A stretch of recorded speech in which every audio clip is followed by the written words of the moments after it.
So getting rid of homelessness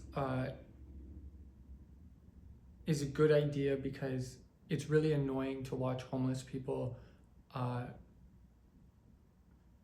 try and square you up in hopes of killing you because life on the reserve was too boring for them. Being poor sucks. I get it. The solution to homelessness in Canada, and because we're just so smart as privileged working class and upper middle class and the elite, is legalizing all drugs, because that strategy is nothing but working with policy, which is what we are really good at. It's all a management strategy of like hierarchical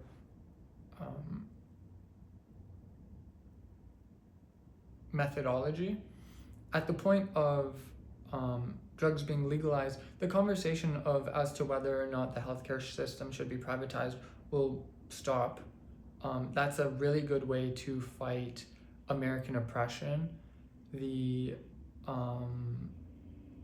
potential there leads into having a forceful conversation about socializing the oil sands, socializing the tar sands, of which is going to promote energy security for the nation of Canada and our allies. America is turning into they've always been a threat. The propaganda of America first, of American elitism, is delusional. They get away with it in part by having a huge military that isn't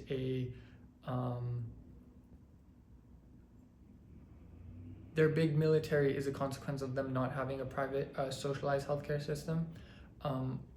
With our new drug policies, safe injection sites will become noticeable everywhere. Drug rehabilitation will be noticeable everywhere. Mental health rehabilitation, alcoholism as a disease will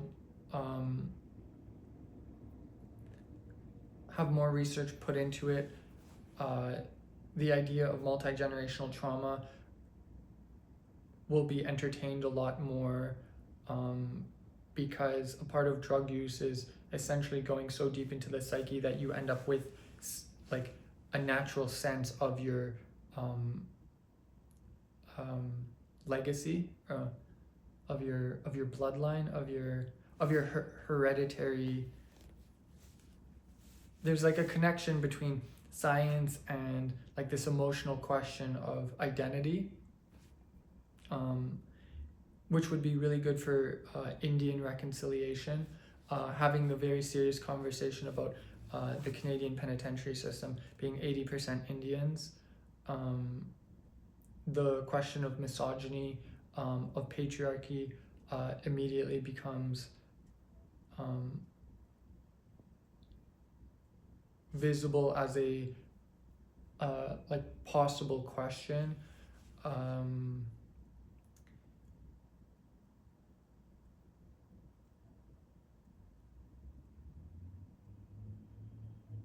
The victimhood of religions such as Judaism, Catholicism, and Islam would immediately be thrown out, because drug use gives the individual body autonomy, which is a pagan idea.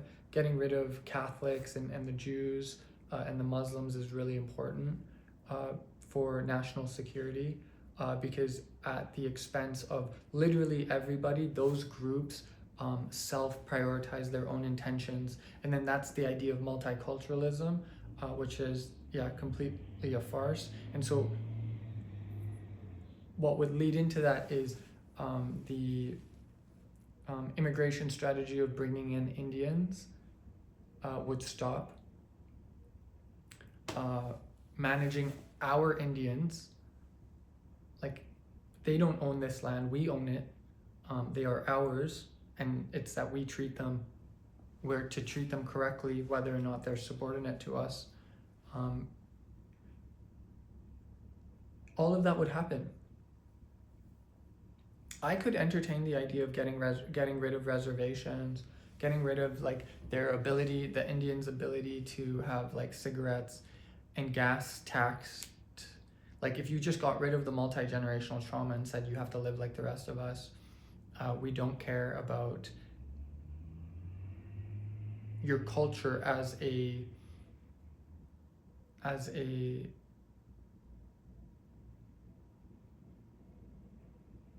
superficial aspect of the Canadian identity. It's actually inherent in the institutional structure of our society. Your values, which are that of a victimless willingness to fight in nature, where there's no like Jewish intellectualism destroying the minds of young people that are then becoming the next generation of Canadians and politicians and business owners, things would be pretty good.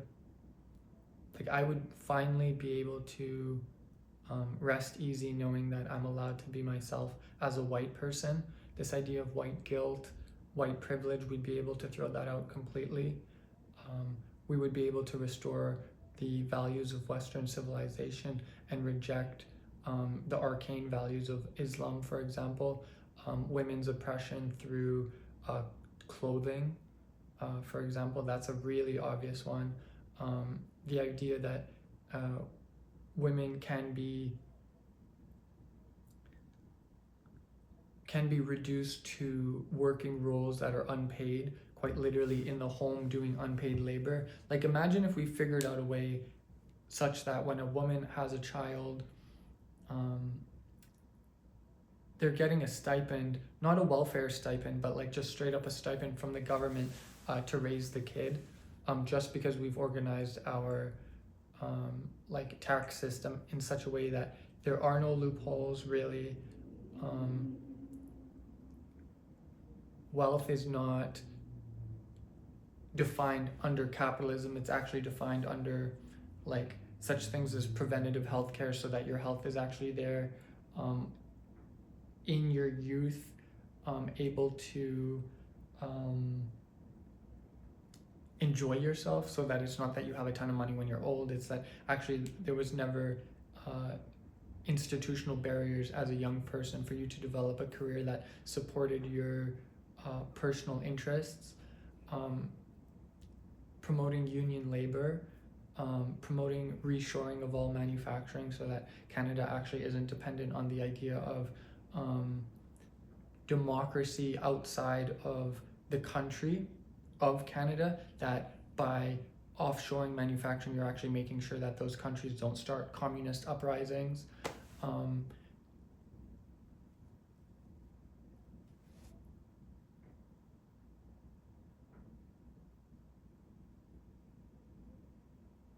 A part of that would have to do with getting rid of corporate law as like a influential and like socially acceptable career path, promoting labor law as like a more, or actually as the equitable alternative. It's all there. The political will in Alberta for socialism is in Edmonton, and this video, God, I'm not even treating this channel like a YouTube channel. This is just documenting thoughts of mine. I know where to begin in my life privately. I have no idea how to capitalize on the internet. This video is only to record